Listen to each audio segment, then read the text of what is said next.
so far, my biggest winner Yep. is a guy who won last year in the portal. It's Muss. I mean, Arkansas, they got 5 transfers coming in, and you talk about, I mean, L. Ellis, I have question marks because he played on such a bad team. Yep. Can Muss rein him in? We'll see. I mean, his numbers are good, 17-4. Tremont Mark, love that pickup. He plays so hard, defends, lefty, gets to his pull-up. Yep. He can score, but doesn't have to score.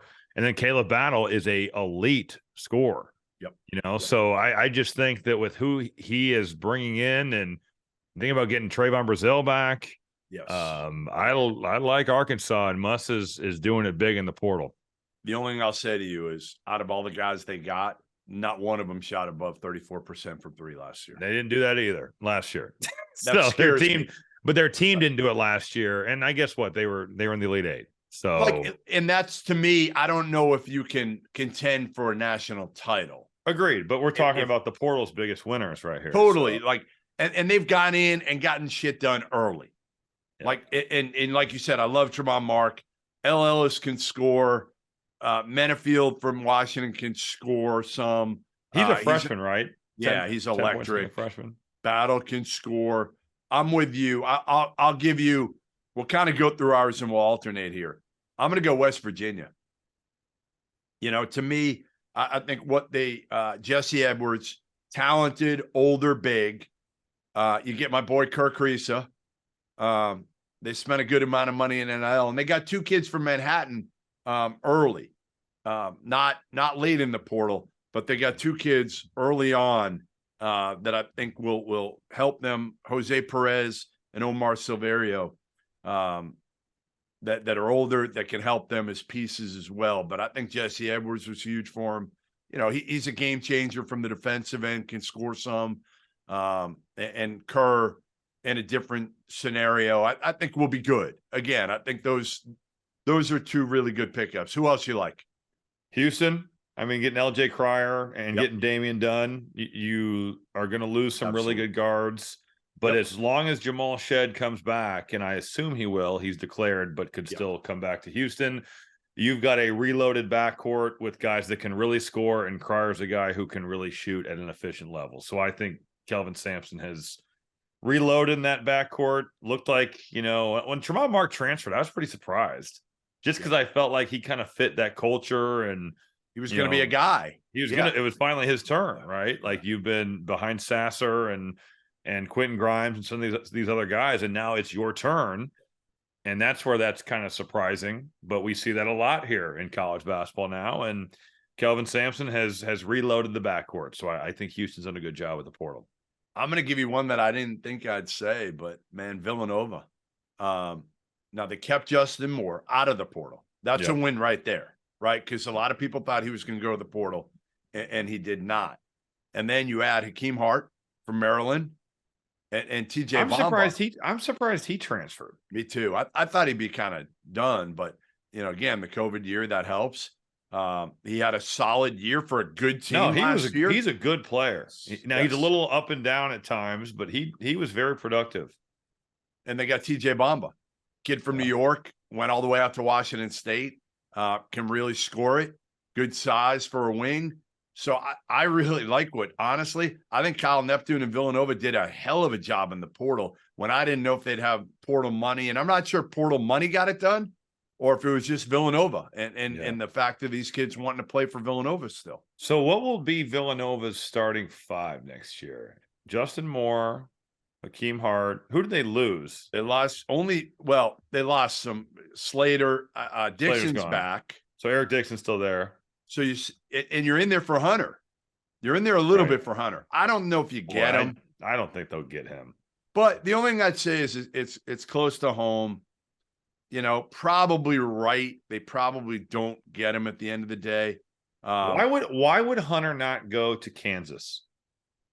I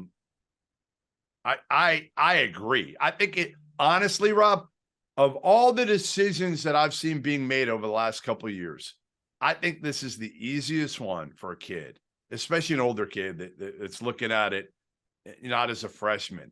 But give me a downside to going to – you have the best passing point guard.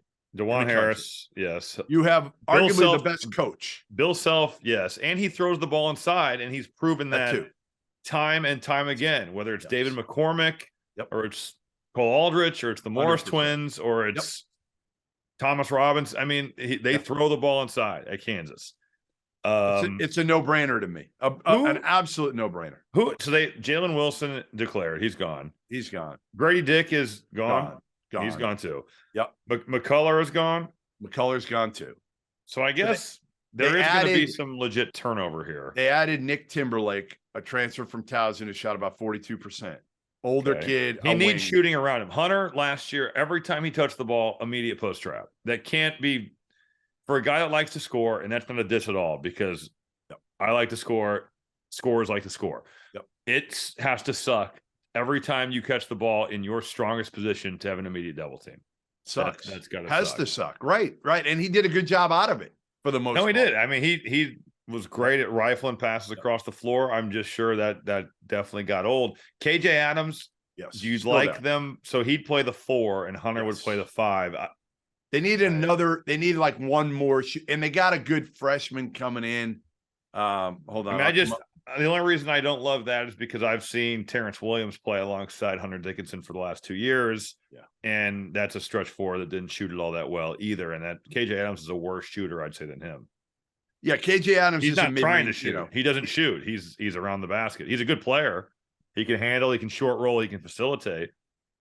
They're trying to get Arterio Morris, and they got a kid coming in, El Marco Jackson, who's an electric scoring point. So, yes, I think they could use one more shooter if they got Hunter. One more just pure shooter. I just think if you go to Kansas, Bill Self is going to put you in positions to be successsual. 100%. And he runs great stuff. Not that the others won't, but no, he is such a proven commodity with bigs. That's why I feel that way. Let me tell you guys about our sponsor for today's episode, Athletic Greens. I started taking AG1 a few weeks back. When we get in the middle of college hoop season, it can be hard for me to eat and drink as healthy as I probably should be, especially in late February and March when the schedule gets really busy. But I found that I've felt better as I've made AG1 a part of my daily routine. I take AG1 in the afternoons after the coffee is worn off and once the itis post-lunch is kind of set in. And what I found, my energy levels are up. It's improved my digestion. And as a result, I'm not only more efficient and productive in the most important time of the year for me and for the field of 68, but I'm working out more consistently. I just feel better. AG1 is so much more than just a greens powder. It's comprehensive health and the power of habit in one. Covering my nutritional basis for the day literally could not be easier, which is why I trust Athletic Greens. I just mix one small scoop of the AG1 formula with water, and I drink it every single afternoon. Done. Just like that. I also like that it only costs $3 a day. The price is right. If a comprehensive solution is what you need for your supplement routine, then Athletic Greens is the answer. They are giving you a free 1-year supply of vitamin D and 5 free travel packs with your first purchase. Free! Just go to athleticgreens.com/field68. That's athleticgreens.com/field68. The link is in the description below. Check it out. Support the field of 68 and feel better about yourself. Anybody else that you looked at as a winner that you wanted to mention? I'll say Gonzaga. I mean, now 100%. with Ryan Nembhard on board there, you get Steele Venters, who is the Big Sky Player of the Year. Sounds like Graham Ike. I've never seen him play. Graham Ike. Ike from Wyoming. Yep. I've never seen him play, but I know he had a knee injury and averaged 19 and 9 the year before. So Mark Few kind of reloading there. Is there any way with Nembhard that they could convince Jesus Christ. Paluma? No. Drew Timmy. They convinced Timmy to be like, yo, we got an elite point guard coming in here. Come back. I don't see it. I think he's out. I think he's long gone. He could make a lot of money. But Kaluma was another kid who was going to potentially transfer out of Creighton. He's one of those to keep. Why are those guys leaving Creighton? Like what? I don't know. I don't know with Nembhard. Nembhard's brother did the same thing. Obviously, went to Gonzaga, right, but you're knocking on the door of going to the Final Four. I don't. But his brother became a pro. What do these kids want more than anything? They'd rather be a pro, an NBA player, than go win a national title. Well, can't you be both? Yeah. I feel like winning is a good way to get there. Yes. I would agree.